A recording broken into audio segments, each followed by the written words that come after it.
Hi again, everyone, and welcome to another episode of Alumni Chats, a weekly podcast featuring alumni from the Department of Broadcasting and Journalism here at Western Illinois University. My name is Buzz Hoon. I'm the interim dean for the College of Fine Arts and Communication. I'm also the host of the podcast.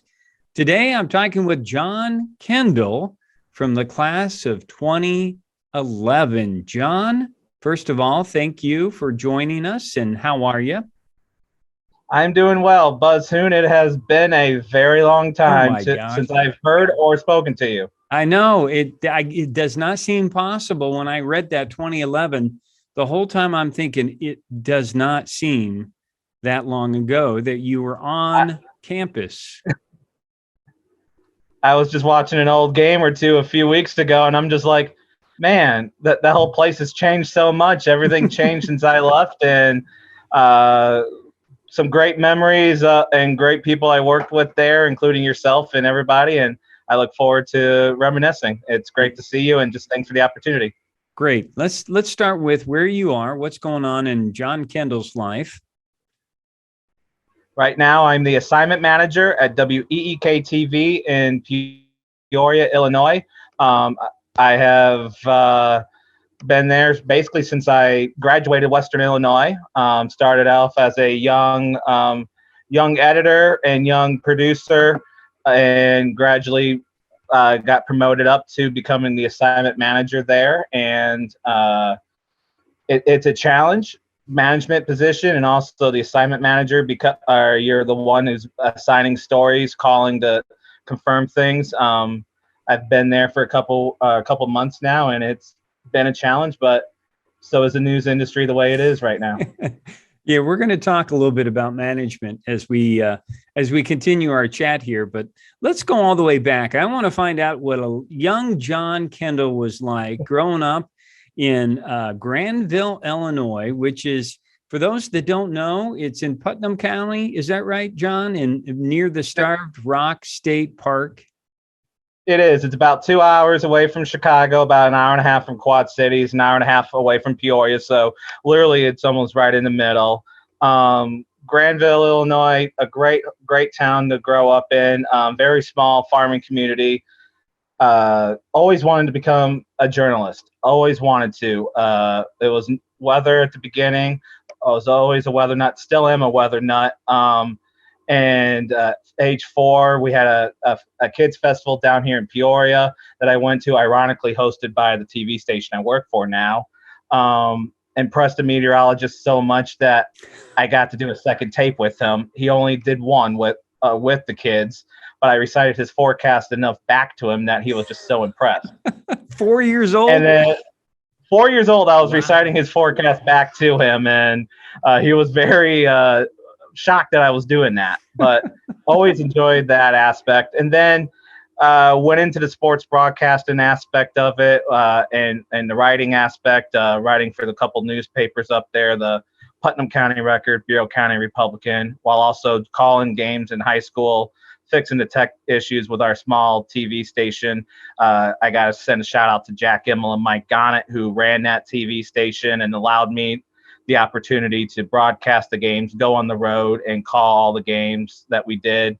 And it just went from there until I got into Western Illinois after graduating community college in 2009. And Western Illinois was just that place to be, to grow and become a sports journalist. I was wanting always to become that guy, the Joe Bucks or the Kevin Harlans on TV. And somehow the news bug got me, and that's where we are now. I want to backtrack a little bit there, because you talk about taking advantage of some opportunities that were presented to you, but I see it this way. And part of it is because I've known you for a while. I always thought that you had no fear, a great self-confidence, maybe something inside of you that you were up to any challenge thrown at you.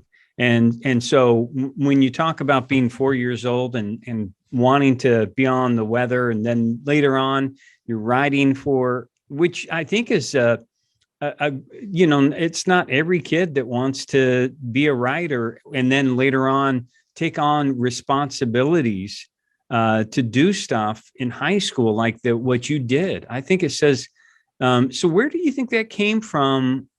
Was that an internal thing? Did you model that after a parent? Did you see something out there that? My father was kind of an entrepreneur. That he kind of he did some of his own businesses when he was going through. My mother worked in some retail places, but I don't know. I've always been focused. I've always had that drive. I just want to prove myself. My father at one point thought writing newspaper articles, I was only getting paid $15 an article for those stories while driving around covering games. And it just, I knew this was something I wanted to do. Something I wanted to be in life was just to be a journalist, to be someone who was, it's always been a drive, and it's hard to explain, but when you want something, you feel like you've always got to you drive and prove yourself. And I thank you for those kind comments. And when you get to work with people who let you be creative and let you be yourself while giving you that framework, you just try to learn and model after what they're suggesting and what you've learned, and kind of create who you are to become what you want in the industry or in life itself. Yeah, because you mentioned the opportunity in high school where you had a state basketball tournament team that you must have been following and being able to document. And you talk about how that really helped you learn to become a leader. How did that? Tell us a little bit about that. The people who were running the station, Mike and Jack, they were kind of stepping aside. Their kids had gone through, and I kind of just grabbed into the leadership, assigning the crews to, hey, can you work the game? Okay, I'm going to put you on a camera down there, run the camera here. Can you come in and you kind of assigned the crew to where you needed it to be, and it just let me become a leader. I've always felt like I'm always a leader in whatever I've done. I've always taken charge. I don't know why. It's just the way I've done things. And it just being, what was I? 15, 16, 17 years old, and I'm running a tape delayed TV station, just we're going around broadcasting games and being able to do that. But knowing that, hey, I've got a crew of like 5 or 6 and they're looking at me trying to make the decisions, hey, we need you to run the camera. Hey, can you fix that? Or, okay, let's just do this. It let me grow to become a leader, just to get a taste of it, knowing that, okay, I can do it. And knowing that I had people who trusted me into becoming that leader just helped me tremendously. And that's what Mike and Jack did there at WRAM TV. So as you mentioned, you decided to stay and go to community college. And then what kind of things did you learn at community college? Were you, were you still involved at all in broadcasting? The TV station had kind of gone by the wayside as I was a little bit busy with doing the paper aspect and just learning college and learning. I was doing more of the newspaper stuff over at Illinois Valley Community College over in Oglesby. The TV station had kind of gone by the wayside, but kind of trying to come back. It was off and on. I helped out as much as I could, but I was able to do the newspaper, got to cover a lot of different games over there. And it also got me going into a little bit of the news aspect, covering some major flooding that had happened near the campus and a few other things. It just kind of got me going in a little bit more into that news aspect. But it was always I still want to be that journalist. I still want to learn and grow. And when it was time to look into colleges, I looked all over different areas. And it was Illinois State, Quincy, Columbia College, and then I found Western. And that aspect of home, the small town feel in a big city, drew me over there to Western when I was looking around, and it still had that TV aspect that was always the passion of mine to get into and keep going. And that's why I chose Western, because it was that small town. It felt like home. And then it let me become everything I was there while I was there. Yeah, I remember. I think I remember the first time you and I talked. I mean, you were interested. Not many people would come up to me because at the time I was the sports director. But every once in a while, some adventurous, brave young people that would hadn't done anything yet would march up to me like you did and said, "I'm ready to go.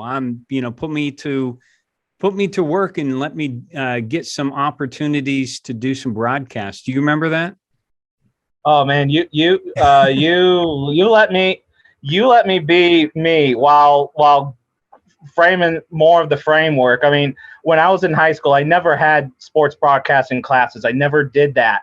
But in Western, I was able to learn how to become like an even broadcaster and get a background of the sports and TV aspect of the journalism behind me.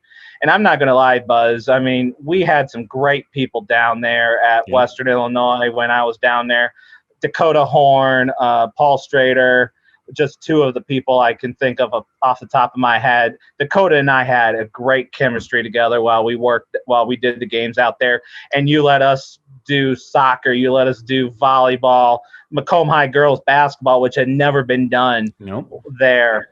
And other kids that I had worked with there, Ian Pragovich during softball, Matt Fisher, and I'm forgetting others, but we had a great crew that we all just worked well together, and you let us be who we were. Hey, we were kids, we were learning, but you knew this is something we were wanting to do in our life, and you were saying, okay, here's where you could fix something here, but here's one thing you can work here, and it all just kind of helped us become better broadcasters, better journalists, and be able to broadcast all those games. And man, I was just watching a couple games here recently just to look back when you invited me to come on the show, and I don't know how we got away with a few of the things we were saying, because it felt like we were being homers, but we weren't. But those were just some great times, and that was a lot of my college was, hey, this is where I want to go into, and when I set my mind to something, that's where I go. Well, we had a number of people that were very good broadcasters and also willing to put in the extra time, which is what you were willing to do as well, to go to these events and to put in a broadcast. And I see it as a lot of iron sharpens iron, this idea that good quality people interacting together make each other better. We and like you said, we just had great people. I mean, other people, you just had them on, Kyle Schasberger, Eric Woods, Sean Ingrassia. I mean, you look at it, and they were the same crew there left and right. Joe Ferguson ran a lot of our cameras there. Joe, yeah. Jared Pletch, and it was just like we all trusted each other, and we knew what we were looking for. And, I mean, just the crew that we had, it was a great class there because we all knew where we were going. Rachel Stiping and Aaron Fry, or a couple other people I just remembered off the top of my head. I've lost contact with a lot of them, but they're being successful in this industry. And that class of 2011 was just a great class and it was a challenge. Hey, I wanted to call volleyball or softball, but there was some great talent there going for that same aspect as well. And it had to raise my game just to try to become that softball or volleyball announcer, because they were great as well. Now, before we get into some of the other things you're doing at WIU, I wanted to reflect upon, because you mentioned this in your comments to me, that you remember a time being in the truck with Tom and I during because we had the sports truck at the time, and you were you doing you doing graphics? I think you're a graphics person, right? I forget how it worked out, but I think we needed help one day, and I wasn't calling the game, and we said, hey, we needed some graphics. It was like a football game or something, and I just said, hey, just show me quickly, and I can be able to learn it. I had fun doing those graphics. It was like football. I was doing the lower thirds for those, and Tom Durso, oh my Lord, he sometimes if a ball came close to it, he pounded on that truck, and you thought we got hit. The time in there, and again, I mean, you had Sean, you had a few others in there, and I apologize for not remembering their names, but Tom being there in engineering and making sure we all sounded good. Some of those stories I can't remember, but I just laugh just thinking about them now. Just thinking, man, I mean, that truck, especially with Tom making noises, that was funny. Everybody that I talked to, well, first of all of them have such fond memories of you. Although those people, when we talk about different things, and they all seem to remember a sporting event of infamy. Do you know what I'm going to refer to? I'm not sure, and I'm almost nervous now. Okay. Well, I'm going to talk about track and field that we did. Oh, no. And it was the very first time we had decided to do the Lee Calhoun track event. And I got massively sunburned that night. And John Kendall, as usual, we didn't know what we were doing with that. But we said we needed somebody to be on the sidelines to interview whoever would win. And so the idea was, after every race, after every event, you were going to talk to somebody, and we're going to put it, I think even, did we have a video board? I don't remember. Okay. I'd have to look at it, but I remember there was some photos taken of me, and I was just so sunburned. I was in the suit and tie. 80 degrees, I think. And that went on for like about 8 hours. But yeah, I was out there on that track. I was interviewing everybody. Yep. I mean, I had never done sideline reporting in my life, but I did it for that. I did it for that Summer League softball championship. And you did a good job of. You started out in a suit coat and a tie. Yep. And by the end of the day, you had all peeled off, and you were sweating and hot, and it was 80 degrees.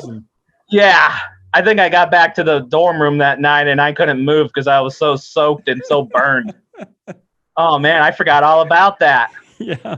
Well, no, everybody else seems to remember that you were because we had other people would take shifts coming in and out, because I think Julio remembers that, and some of the other guys that were working that day. Sean mentioned it. So you mentioned Julio's doing great. I've seen him. So, I mean, it's just great to see all the graduates of Western, everybody that went through the Western program, just how successful they are. And that's a testament to you and the program at WIU. Yeah, well, and I appreciate that, because it is all about the student success. And so, and I'm slowly continuing to try to hop around, because, I love all you guys that I had a relationship with, partly because of sports, and then later on when I became a department chair. And so it's hard for me to, I want to interview every single person. I love you all. I mean, it really is a great thing. Okay, we're going to skip on to some other people. You mentioned how impactful Roger Sadler was. Dan Klaus, yeah. You want to talk a little bit about their impact on you? Roger and Dan got me into the news aspect there. Roger's reporting class taught me a lot about becoming a reporter. I'd been in newspaper. I was never TV. And Roger helped me tremendously learn a lot of the news aspect, because Roger had that news philosophy. He was in newsrooms. Ironically, I got to work with him one year as an intern. He was an intern just working during the summer, like he did at WEK, and he taught me a lot there at Western, and I hope he's doing very well. Dan Klaus has been a mentor to me since day one. Him and I just clicked there.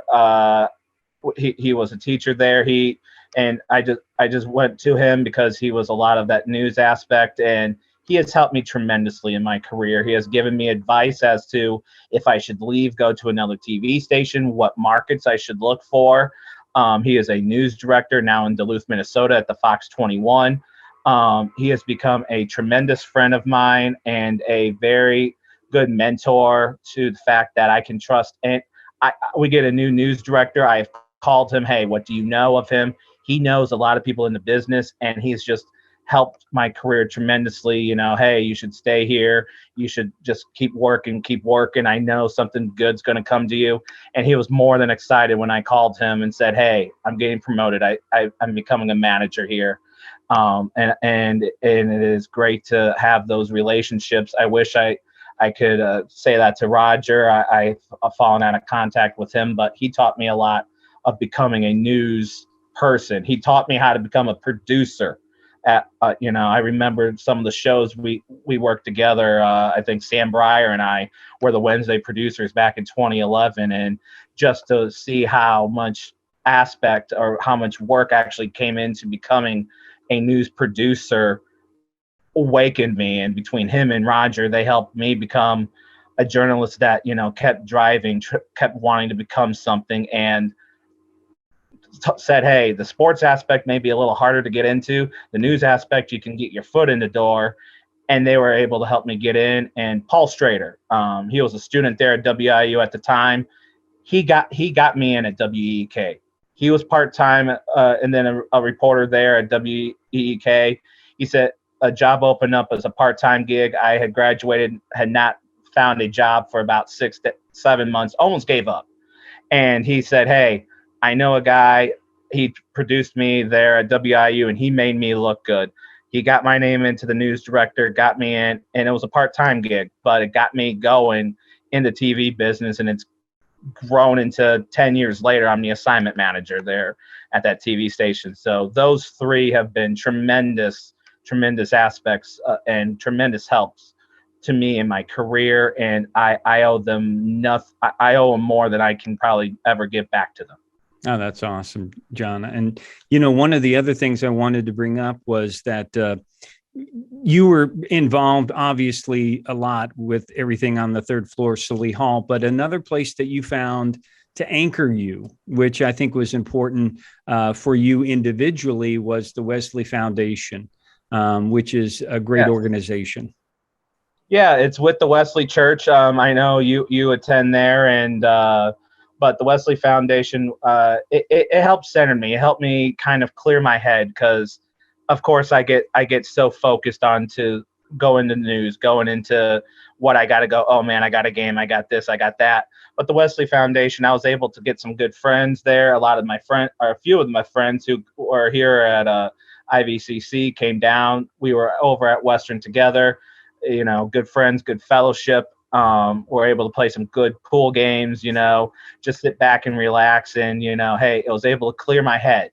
There was a lot going on in life, but, it was a good center point to go in, focus on our Lord and enjoy time with friends and just breathe.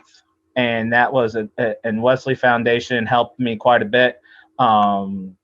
Grow as a Christian, and I know that place has gone under a lot of change, but it was a great place that I could just go to and be with friends. And it wasn't journalism friends, but it was just friends as a whole, to the point that, hey, I can go in, just shoot a couple games of pool, just goof off, maybe do some homework, and just have a quiet place or two that I can sit back and relax and, just focus on some important things, because you can focus a lot on your career or something in life, and it drives you, but you got to have something in your life that balances it. And that Wesley Foundation was my balance there at Western, that let me just say, hey, this is life, and I can relax and have fun. Yeah, I think in broadcasting, it's easy, even as our students can be really consumed by the time that they devote to putting together a newscast or sports. And we become such a wonderful family, which I love. but there are times when you need to be separated and have fellowship with people that aren't just broadcasting people, because that's what you need to do, as you said, to have a healthy balance spiritually, and I'm glad you found that. And especially nowadays, you need a balance. I mean, we can be workaholics. There's a lot of stuff that goes into putting together a newscast, and I don't know how everything changed right after I graduated in 2011, how the news department and sports department went. But we are so tied into how things are. Social media, our phones, we're getting push alerts. I mean, we had some breaking news today in Peoria that we were sending push alerts and going that quickly. And we can go on and that's all of our life because it's right there. But also, hey, you have that center point, whether it be a relationship, a friendship, you go out to a ball game, or have a dinner date with somebody, or even a church. That if you have that aspect, that's one thing I would suggest to somebody, is have that balance in your life, because work is a lot of work. And trust me, right nowadays, as we'll get into here later on, this job is tough. But as long as you have that center, that balance point in your life, that will help you just be a better person itself. So, John, as you mentioned, you had this opportunity to get this job at a station that you ironically had as a 4-year-old. Had this. So that must have been really surreal for you to think here you are as an adult starting your career out at this station. I grew up watching these people. The morning anchor. He told me my school was closed. I produced his last show after 33 years or over 30 years of broadcasting. Something that I couldn't ever give back because he taught me so much. Gary Moore, Tom Mcintyre, he had been here over 40 years. I got called in early because we were going up to my neck of the woods up in Sparland, and I was his photographer, Tom Mcintyre, who told me with the news over at night, and I was going to a story with him because for something near my hometown. And I called my parents. I'm like, I'm Mac's photographer. I was scared because I'm like, oh my God, this is somebody. I mean, I just couldn't believe I was being Mcintyre's photographer. And on the way back, he shared stories of how people were, back in the day, where they were now. And, I was there on his last day in retirement in 2015. And I still call him a friend today and see him off and on in the community. It's very much surreal. Paul Strader had to tell me a couple weeks into my job, dude, you got to snap out of it. You're starstruck. These are the people I grew up watching, and a lot of them have left. And now I'm that veteran of the TV station that they look to me for advice. And I was the one that grew up watching this station. I do have to pinch myself on times, just because I had people asking at one point, hey, what's going on at your TV station? They were asking my mom, who lived an hour and a half away, what's going on? Where is this person at in your TV station? And I'm just like, why are they asking her? But I take that as a great responsibility, because I've got family friends. I've got people I grew up with, watching our telecast. And that's an added pressure to me, because this is home. And now becoming that assignment manager there at WEK, I take it as a great challenge, but also a great, it's hard to put it into words, because they trust me to tell them the big news stories of the day. A big church fire south of Bloomington today. Latest on the COVID pandemic, a car dealership catching fire, or a tornado, or, something else going on. I'm the one that is helping to tell them that story. Mm-hmm. And 10 years ago, I was that person just sitting there watching that newscast. Now I have a hand in that news that they're seeing. It is a challenge, but it is also something I am deeply appreciative of, to know that I have that responsibility for people that I grew up with and who taught me a lot just to be in life. That's interesting, John, because I think a lot of times people that enter into the news business, if they're not really connected to the community, it's hard for them to find out for a long period of time what's important to that community. And also, as you said, you have this, you feel responsible for them being informed, which I think is the best type of broadcaster journalist that we can hope for. One of the things that I think, unfortunately, in the last 4 or 5 years, a lot of people, how they view news has turned. Yes. Do you see that in terms of how people, even that are working within the industry, do their jobs? This business has changed. Social media has driven this. Social media was just starting, because I remember we were blogging during volleyball games back in 2011. Now, social media, that's how we find out of things going on. That's how we reach out to people to get them to talk to us on stories, or scanner pages, or posting things on Facebook. Hey, here's a fire, here's a shooting. We're finding that out via social media, or even getting video.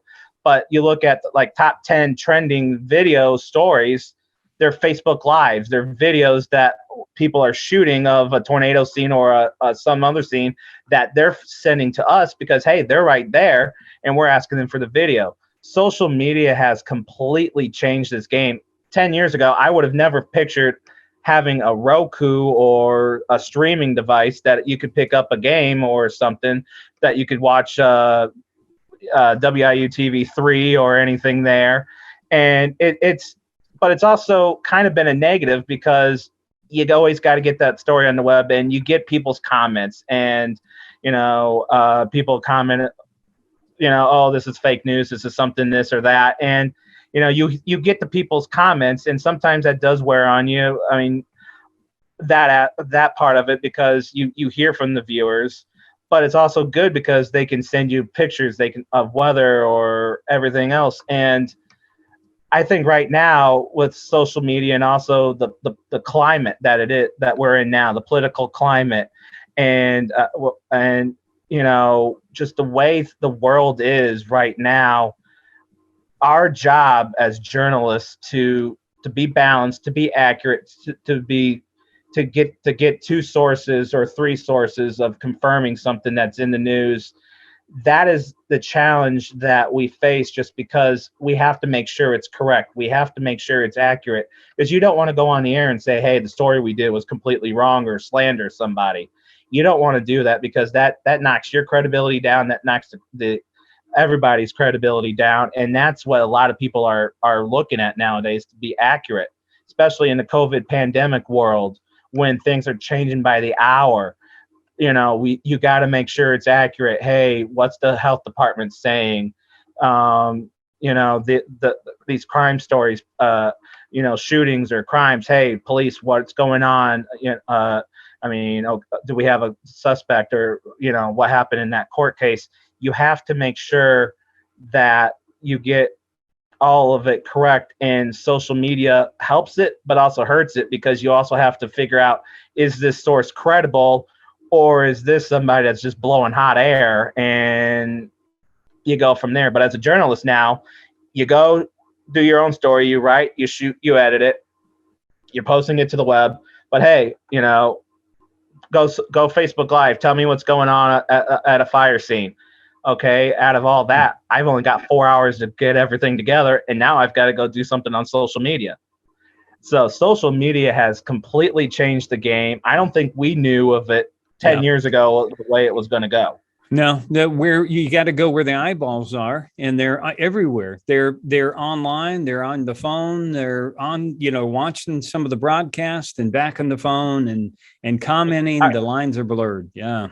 These iPhones, shoot as great video sometimes as a regular newsroom camera. I've shot fires or shooting scenes off my phone because, hey, something didn't work, and that was the only thing I had, and it worked out and it looked great, and we got it on the air. Who would have pictured 10 years ago, Roger or you or Dan or Sharon Evans would have been like, what are you guys doing? You're shooting video off your phone. It's so pixelated. It don't even look pixelated now. Yep. And not only that, it's like we used to say you had to have everything on a tripod because you couldn't balance a camera. You couldn't hold the camera steady enough. And you can easily use Wi-Fi and use WeTransfer. Sean said it a few weeks ago on your podcast. I caught that one. We were dubbing tapes. I have old games on VHS tape here and recording them and putting them on the tape and going from there. I've had tapes that went bad and I had to go reshoot a story because the tape went bad. Now kids nowadays who are watching this are like, what's a tape? Yeah. Yeah. No, it's completely that was just 10 different. years ago. Yeah. John, we know that what your job is and the profession is challenging. We know it's tough. What's a joy? When do you get done with a day and you say, I'm really enjoying, that was great. The adrenaline rush or whatever it is. When do you have a real joy from being in the news industry?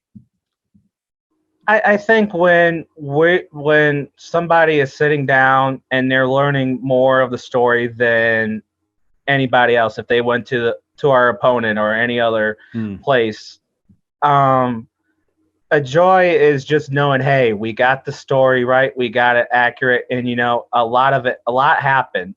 I've covered tornadoes, several tornadoes here, and that aspect of, hey, we were the ones who were able to tell that story, and and people are watching us and they know that we're digging deeper, that we're not turning anything we're not leaving any stone unturned. I come home because I know it was a great team effort, and that's always been something with me. It's always been the team, not I. And we've got a great team at WEEK, a young team, but they're a great team. And I always say that team. I said that when we were at Western because we had a great team. But it brings the joy to me when I know that as a team, we have put together everything that we could. We left no stone unturned, and we got that story right, and we got it first. I like to get that story first, but hey, we got it and we were able to do it. And if I had a small hand in it, I'm getting some of that story. And I mean, I've had great joy in just some of the things I was able to do in my younger career that I can mention here in a minute. But, just my part is the team and making sure the team gets everything right. Everything is correct. And, we have great newscasts. We have informative newscasts, and we have factual newscasts that, it's not like, oh man, we got to call on this. We got to fix this all yesterday and today. That brings me joy just because I know the team is working well and the team is able to pull off a great newscast, and our viewers enjoy that too. Here's another thing for you to consider. When something happens, and I say this because I know when you're dealing with something like, for us, when I was a sports director, every time I went to a game, I looked at the game and thought, how would I shoot this? How would I tell the story of the game? Do you approach everything that's now happening because it's your job and think, how do I tell the story? How do I think I'm going to tell people that we need to communicate this story to the public? I don't know if I've actually thought about that. Just because I'm the one that assigns it, we have somebody who focuses on the content aspect here. So like they help formulate that story with the reporter to make it all together as the content manager. For me as the assignment manager, I don't think I've ever really thought of it that way. I used to think about that when I saw other people calling basketball games or other things like that. And I've always thought, oh, how would I call that? How would I do that in my head? But I've never thought about that as assignment manager yet, or as a producer, just because I've always been focused as, okay, how do I stack the show? How do I make it informative? Or the assignment desk, okay, is this the right story? Do I have the right reporter on it?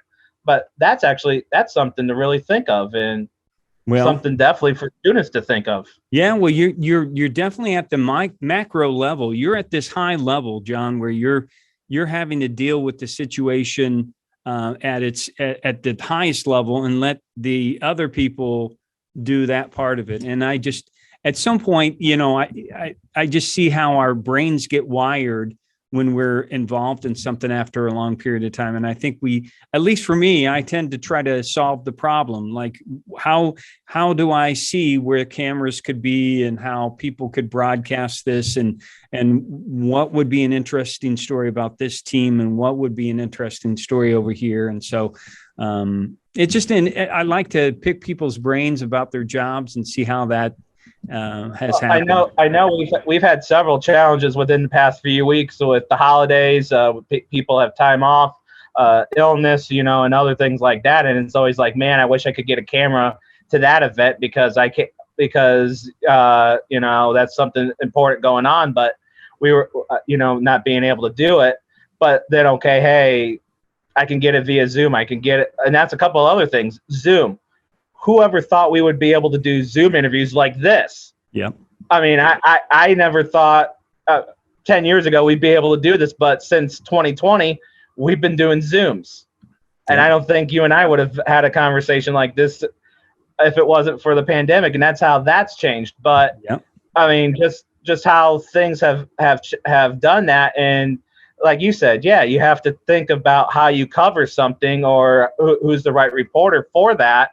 And sometimes it's just, hey, that's the one person that I have available to go, or you have to miss it. And sometimes we do miss some important things, but we're able to follow up right on it. So let's talk a little bit. I know you're a young guy. You've only been in the business now 10 years, but let's talk about some of your favorite memories over that period of 10 years. We'll come back in another 10 and we'll get the next 10, but let's just cover the first 10 years of your career here, John. What are some things you think you would tell other people are some of your favorite memories of your early part of your career? Oh man, there are quite a bit. I've met a lot of celebrities with morning show producing. I was a morning show producer for about 6-7 years, executive producer there, and I got to bring in some great guests. I mean, I got professional wrestlers. I met a Harlem Globetrotter. And for me, I mean, I'm a professional wrestling fan. I was geeking out when I had these wrestlers in.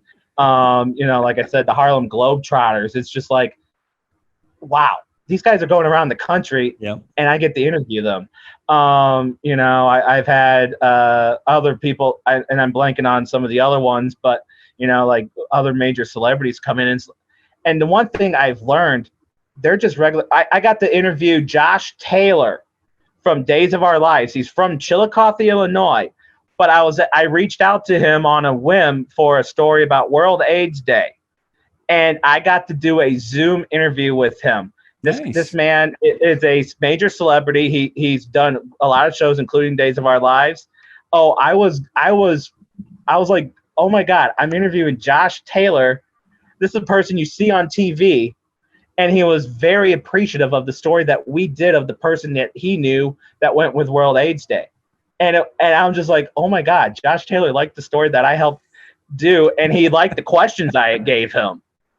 But, I mean, so I've got just the celebrity aspect of just seeing them, just seeing people. I met Joey Fatone, from Full House. Oh, okay. I got to meet him one day because he was here in Peoria, being at the Jukebox Comedy Club, and I'm just like, holy crap! I met Uncle Joey from Full House. And so the celebrity aspect of it.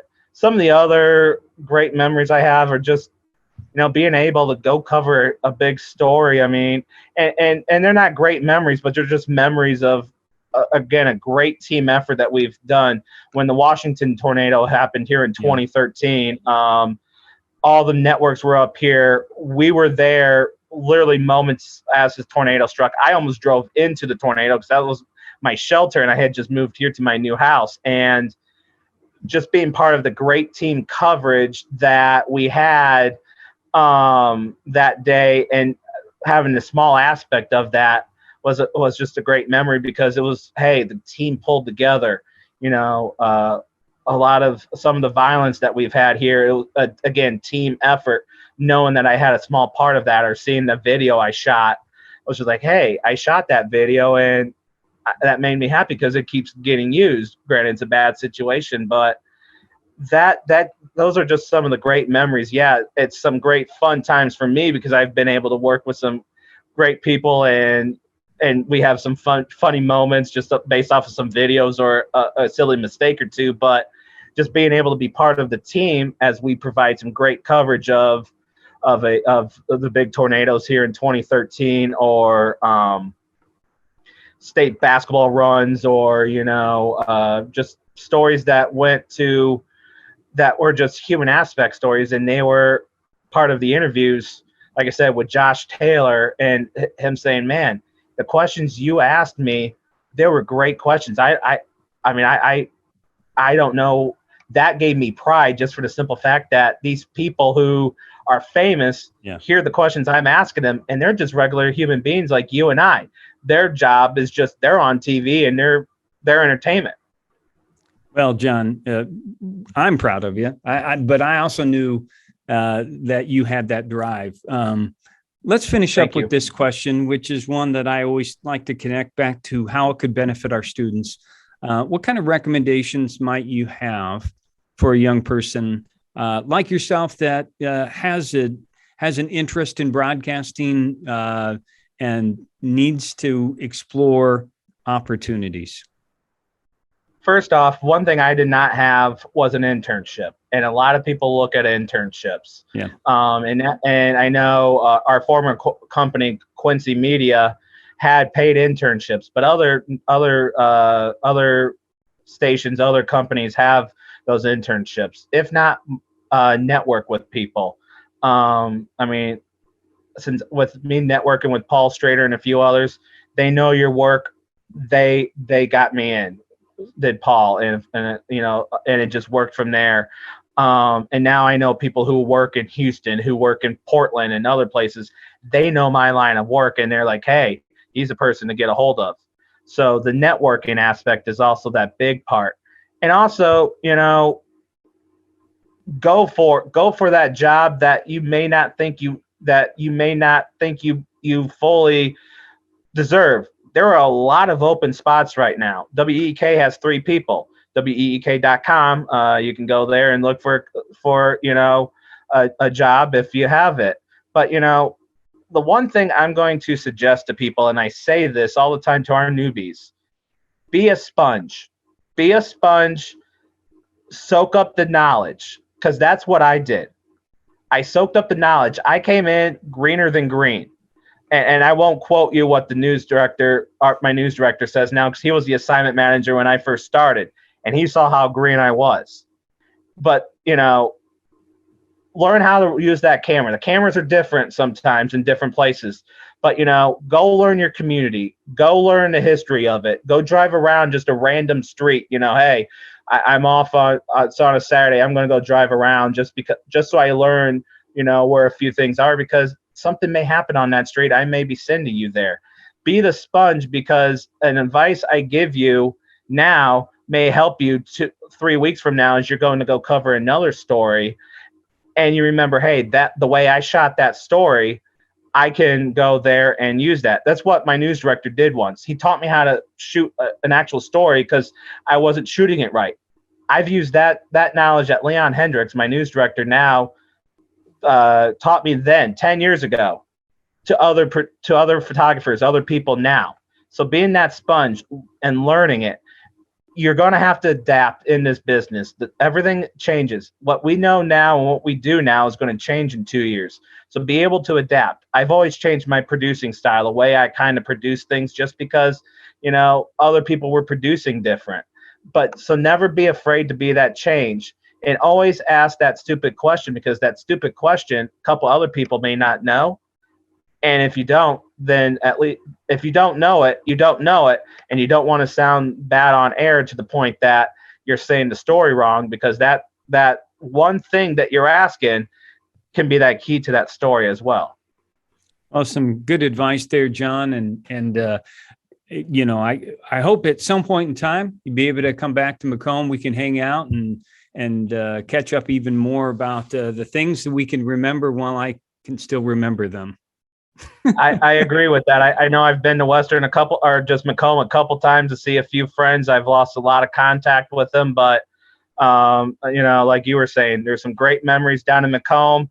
And, it's a small community, but Western allowed me to continue to become a great, what I am here today. It helped me become a manager at WEK, and it allowed me to become a greater person. A lot of life lessons there. We're young. It's our first time away from home. And we got great people there. I know the faces have changed, the program has changed, but I learned a lot with Western, and there's good times or bad times, but as I look back and watching some of the old tapes and DVDs of games, I had a blast, and it was thanks to you, to everybody there. Again, I got to go back to the class of 2011. We had a great crew, and you allowed us to be who we were and learn and grow. And, I owe you great thanks for that. And I thank you for allowing me to be on your show today. And hopefully a couple things that I said will help people in the Western Illinois Sallee Hall now to grow and become good journalists and grow in this industry, because I've worked with some great graduates from Western and from prior years. And, sometimes we even share the stories of, how was Western back then? That's funny. Well, John, a lot of people are always rooting for you, brother, and very happy for your success, man. And so until we can get back together, take care of yourself. You too, Buzz, and thank you for the opportunity. And thanks to all of our weekly viewers out there. If you're interested in being a guest on the podcast or want to recommend someone, just send me an email. We want to hear from our alums, and we hope that you continue to watch and listen to the podcast, and really appreciate everyone's support. So until next week, stay safe, take care, and God bless.